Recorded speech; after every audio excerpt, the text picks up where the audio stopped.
How to Invest in Orlando Real Estate, 2025 edition. 4 years ago, we did a video about how to invest in Orlando real estate pre-pandemic. Back then, the prices were more reasonable, but the principle was the same, targeting growth areas of Orlando that achieve high rents and are great for buy and hold, or just finding a deal that you might be able to flip. With the stock market volatility of today, investors are seeking real estate as a way to diversify their portfolios, and Orlando has a growth market that can't be ignored. Today, I've brought in studio one of the investors who does some of these flips and buy and hold in Orlando, Robert Crager from the Flip Flop Flipper. And we're going to hear directly from him his strategies on finding deals and where we see the market going for investing in Orlando. So stick around, you might learn something. And if it's your first time here, be sure and subscribe to find out more about Orlando real estate. So I can't wait to share with you guys Robert and McKenna's knowledge and experience on not just flips, but investments, buy and hold. Where are we looking for these deals? So welcome to the show, Robert. I'm so glad that you're here today with us. Yeah, thanks, Justin. I appreciate it. This is awesome to be able to sit down with you. I love the studio, the new house. I love your content too. So I was looking at some of your videos and you do a really good job. So it's awesome to be here. So Robert, is this a good time to be investing in real estate in Orlando? About 6.5 years ago, we thought that the market had sort of gotten top heavy. And so I went to another market. I was wrong because in the last 6.5 years, the Orlando market has just continued to explode. I do honestly think that it's always a good time to invest in real estate. Real estate's the most tried and proven way that you can keep and build wealth. Throughout time, that's been proven to be true. So I don't really think there's good times and bad times. There's always great deals in every market. This is a more top-heavy market, so it is definitely more difficult to find the great deals, but they're out there. And speaking of finding deals, something that you guys have excelled at is finding these flip type of deals, which we're going to get into a little bit later in the video. Yeah. But first, I wanted to go over more of a traditional topic, which relates to buy and hold. Yep. To rent out. Another key item on that is people doing 1031 exchanges because they have a real estate investment they need to cash out of, let's say in California at its peak, and enter a different market that might still be growing and take that cash and not pay the taxes on it at that time. What are some buy and hold assets that you found have been most successful? So in Orlando, our portfolio was mainly single family houses. It's always successful, right? Like people pay rents. It doesn't matter the market, whether you're in Pine Hills or Winter Park. There are people that want to live there. I find it's actually easier to make a good return on the lower end stuff. So our long-term portfolio is kind of bottom heavy. Well, absolutely. What Robert's alluding to is when you look at these purchase prices of a townhome or a smaller single family, and they're up in the 500,000, 600,000 range, and you can only get, let's say, what, $2,900 a month in rent. Right. That's just not going to cash flow. Right. When you do find the right numbers and they work out, we're going to be going through some of those numbers today. What do you look for? What is a buy box for you? The buy box in Orlando, if we're going to keep it, we're looking for 15% a year cash on cash or better. And that sort of changes from time to time. Years ago, when we'd gone through the crash, we were looking for a 25% return. And if we couldn't get at least 25% a year, we wouldn't touch it, right? We probably were a little short-sighted. We should have bought more. And obviously there's been a big run up. But in the day, we were like, we wanted to have our money back in 3 or 4 years. So we wanted at least 25%, which would do that 4 years. Now we've expanded that we're happy with a 6-year return of our capital. That's a pretty easy rule of thumb. Those aren't easy deals to find, right? Like that's what we look for. And that includes some of the purchase transaction costs as well as some of the renovation you might have to put in. I'm looking at all the cash. How much does it cost to buy it? What's it cost to renovate it? You get the final cash amount, and then I want to rent it out and have a 15% return cash on cash. So then if I go put debt on it, my returns skyrocket. Well, you got to be careful when you're leveraging and you're making these decisions so you don't get caught out when something were to happen, right? Like people remember 2008, people were over leveraged. They were doing the Burr method, buy, renovate, rent, repeat. Right. When things go down and you have to sell one of those assets, then you could take a bath. So what are some things that you guys practice to avoid that type of risk? We have low debt. I remember 2008 very well because it cost me everything. Having a large amount of debt and our business was almost exclusively debt driven up until 2006, 7, and 8 when we went broke. We were not in the buy and hold business though. We were just doing flips at the time. You know, buy it, fix it, sell it, do it fast enough. You're going to be safe. Have 20% equity of cash in there. All of that went away super fast. You guys, if you weren't doing it, you have no idea how fast that actually happened. It was like a 2-year window where just the world went upside down. Mm-hmm. And do you see that happening again? After 2008, we made that shift to be buy and hold investors. And so I could see that we're going to have a correction, right? It looks like we would have maybe a 5 or 10% correction, but anything close to what we saw back in 2008, I don't see that. Speaking of your portfolio, what are some areas of Orlando that you guys like to target? I know you like the downtown sector. Yeah. You know, sort of the path of growth near some of the hot areas. Yeah. So we like I said, the kind of lower end stuff. So we have a lot of stuff in the Pine Hills area. And then where we live, Conway, downtown Orlando, I like to be able to get to the stuff that I'm working on rather easily. The 15-minute rule or the hot coffee rule. Yes. Where you check on all your properties within a 15-minute radius. Yeah, and for me, it's an hour. If I can get to it within an hour, that's close enough. 5 minutes, 2 minutes. I mean, we have a lot of places where we could literally walk, and I do videos about them sometimes where I'll just drive around the neighborhood and I'll say, we've got this, we've got that, and my house is within a block or two of there. So that Conway, that downtown area, we love it, and it's seen tremendous growth, right? And you guys are self-managing these? We have, yeah. We've been self-managing for now 15 years. Well, you hold a real estate license, so you're doing it for yourself. I moved to Puerto Rico 6.5 years ago, and I gave up the brokerage. McKenna's got a real estate license now, so we have that, but we own the portfolio. We manage it ourselves. You don't really need a license for that. When I get phone calls of investors that want to purchase something, then they want to rent it out afterwards, there's ways you can do it yourself to find the best quality tenants and make sure they're happy and paying rent on time. One of the best things I ever did was outsource inside of my business the management of the rentals. So for the last several years, I don't have to think about that. Like my assistant, my wife, some other key people, they take care of that. Man, that was like a godsend when that happened to me. And I'm not the one getting all of those phone calls. So I would say, yes, we self-manage, but we're like a property management business. We only manage our own properties. For a lot of people, they have their full-time job and they want to do this real estate investing on the side or maybe diversify away from the stock market.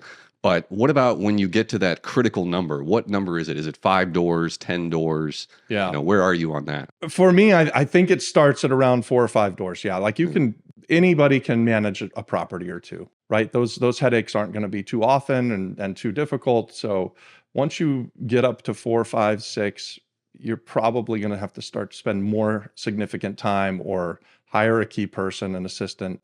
We left 50 or 60 properties in Florida when we moved to Puerto Rico, and I thought we would take a hit, and we've actually flourished. And I believe in that. I think it's exciting when you do have a number of assets fully rented out, you're checking on them. Maybe you get a little rough spot where a couple of them need turnover or need work done, but it's your portfolio. Right. You're growing it. You're watering the plant. Now let's get into one of the deals you guys are working on right now. Nice. This was a house that we just filmed at the end, but I know you have some photos of when it was not at the end. It was a rough spot, but that's how you make your money when you buy. That's right. You make your money when you buy. We say that all the time. In this case, we bought this property really well. I think we bought it for $210,000.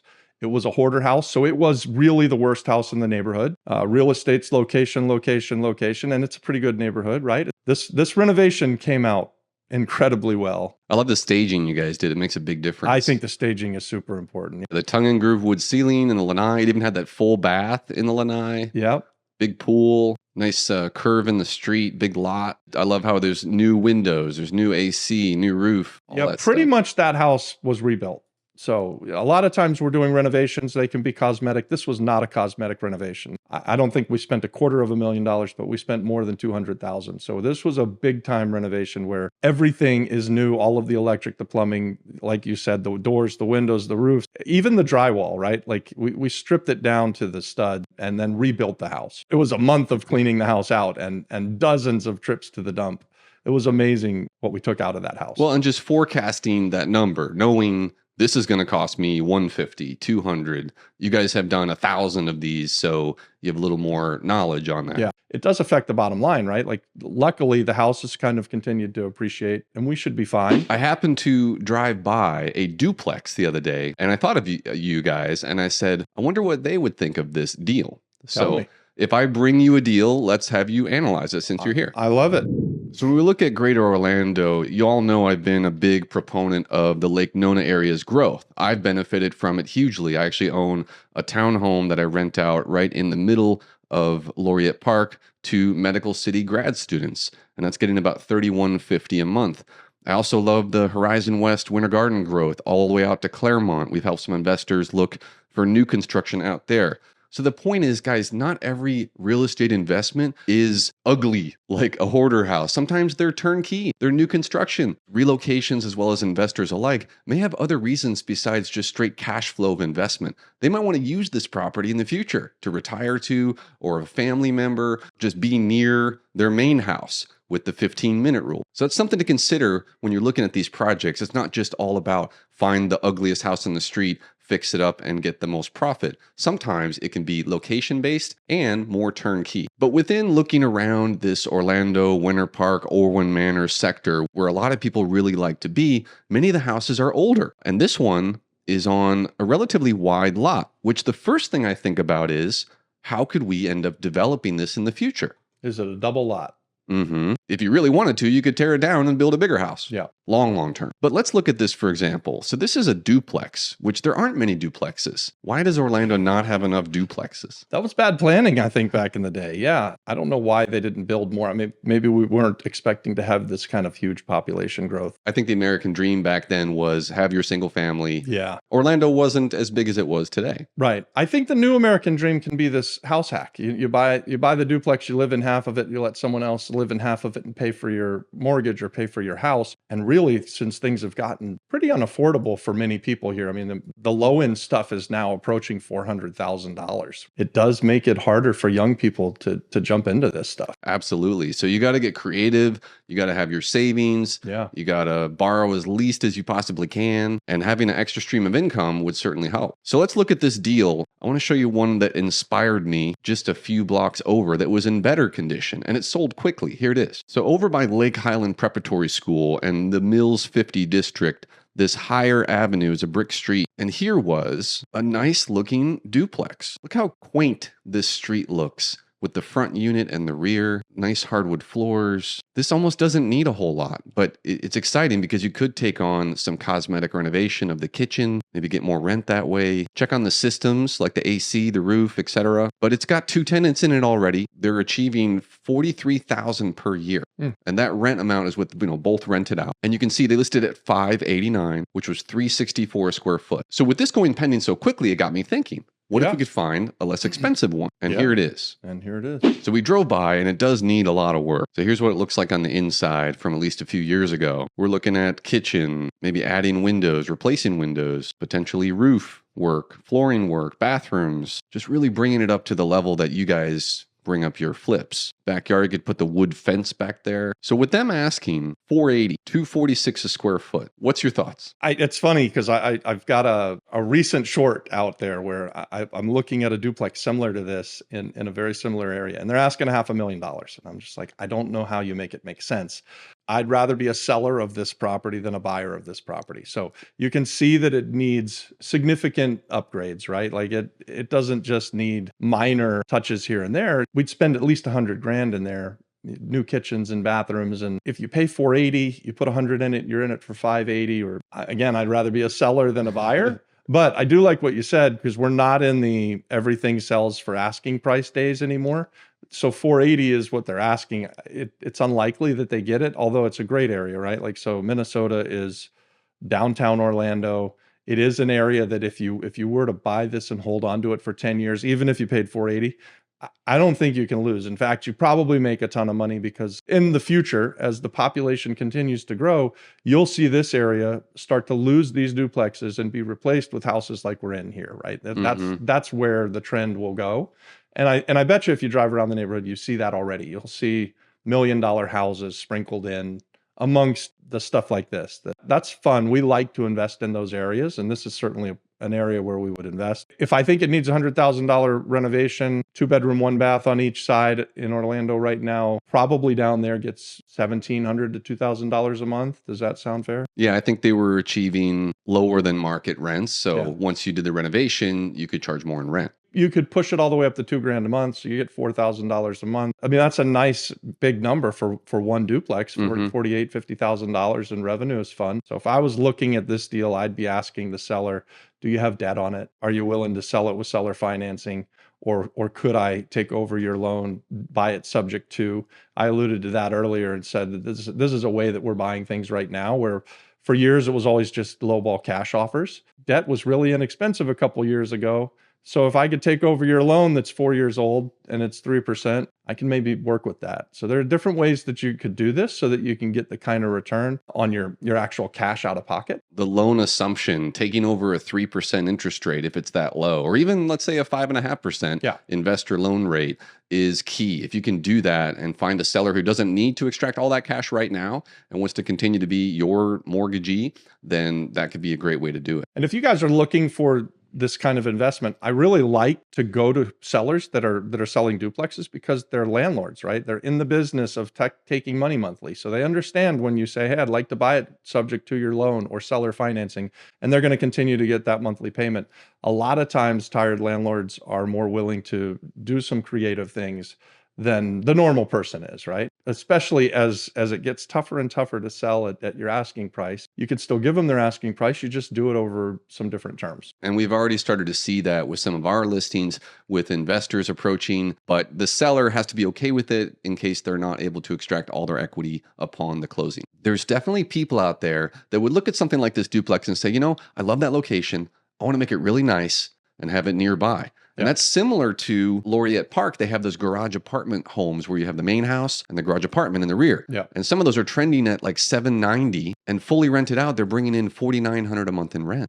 So there's ways to do it with new, with old, all around town Orlando. I sit at my terminal and I'll look at new listings. I'll look at stagnant listings. Every so often, you get to a certain point and you can say, that's a good deal.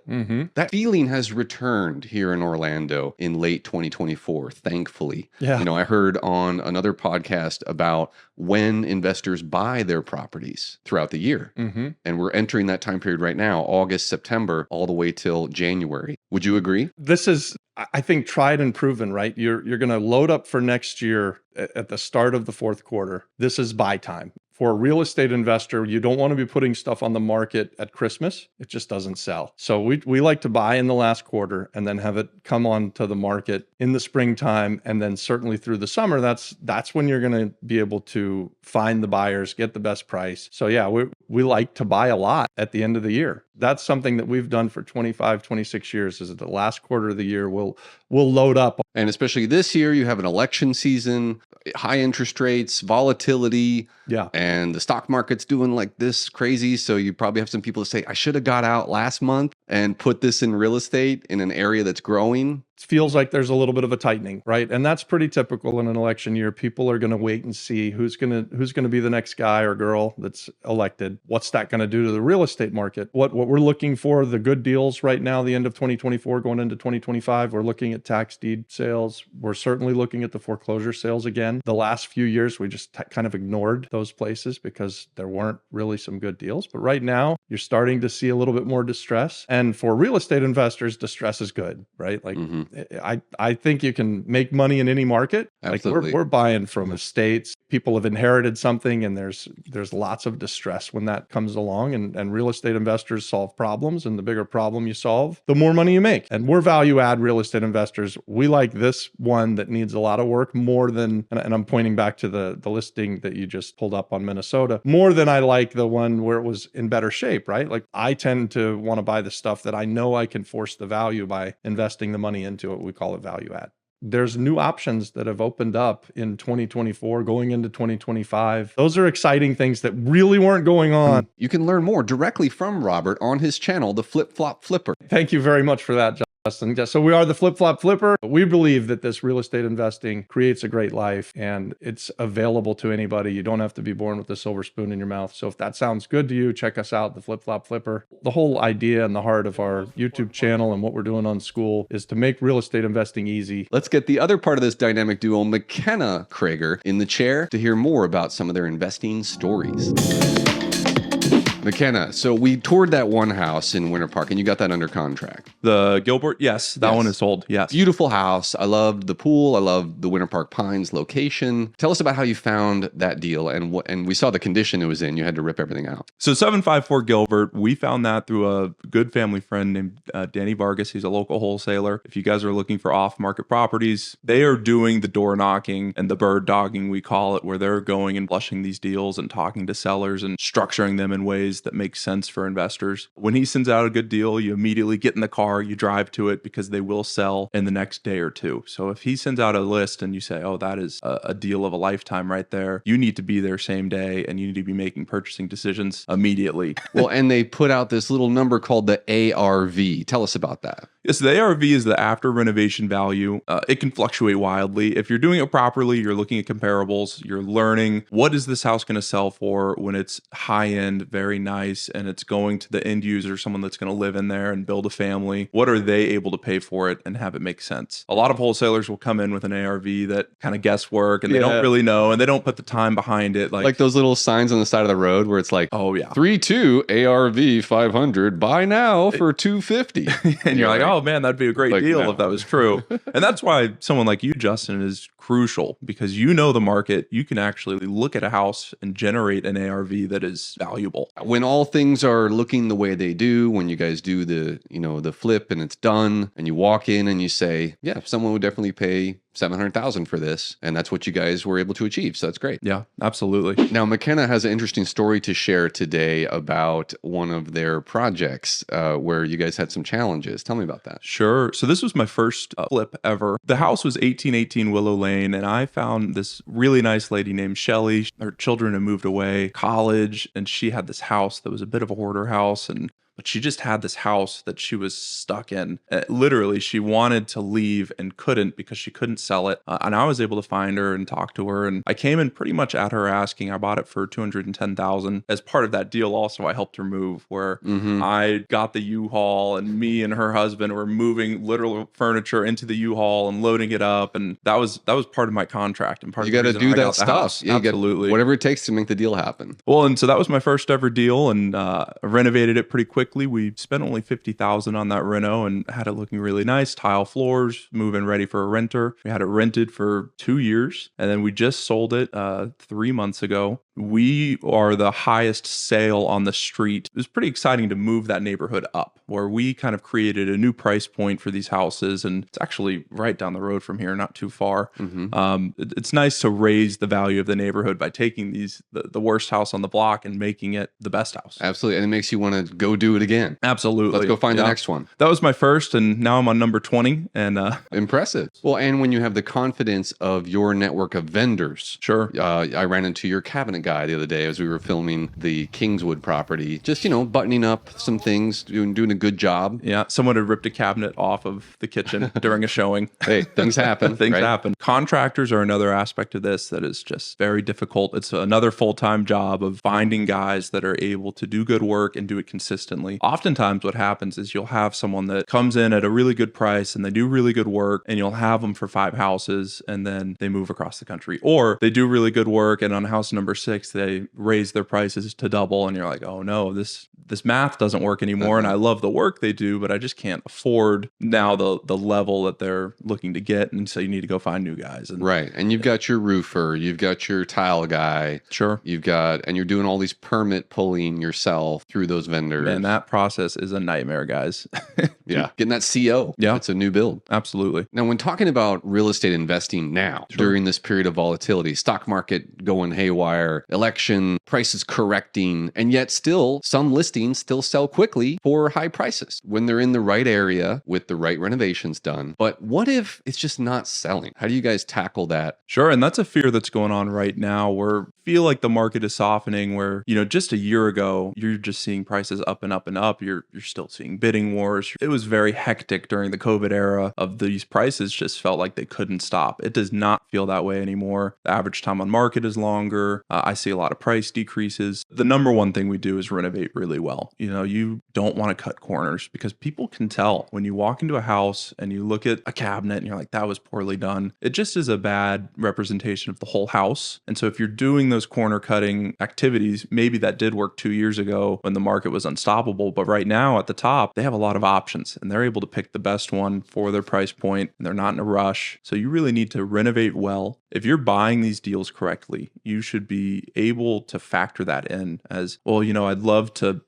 make $100,000 on this flip, but you know what? It's worth it to sell it quickly. If I do a price cut every 2 weeks and I only make $50,000, it's better to sell it quickly. And you should have factored that in when you're doing your buy anyway. Being able to rent a property and wait a year or two and then try again absolutely is definitely your backup plan. If we were ever going to lose money on a flip, we would certainly just put a renter in there. Lenders are very negotiable with repayments. You're able to extend a year. You're able to extend 2 years. As long as you make payments to them, they're going to be happy. And they don't want these houses back. They just want to lend money. That's their business. Our business is doing the houses. Their business is doing loans. If you're going to break even, if you're going to lose money, it is a great idea. You put a renter in there. You see if you can wait for a year or two. We haven't had to do that yet, but that is our backup plan. If there was a correction and the market drops 20%, we're putting renters in everything and we'll try again in a year or two. Mm-hmm. It's part of it. Buy and hold, flipping, it's out there, but you got to really do it right when you buy. And you guys are sharing a lot more of this on your guys' platform on Skool. Yeah, absolutely. So guys, we just created a new community on this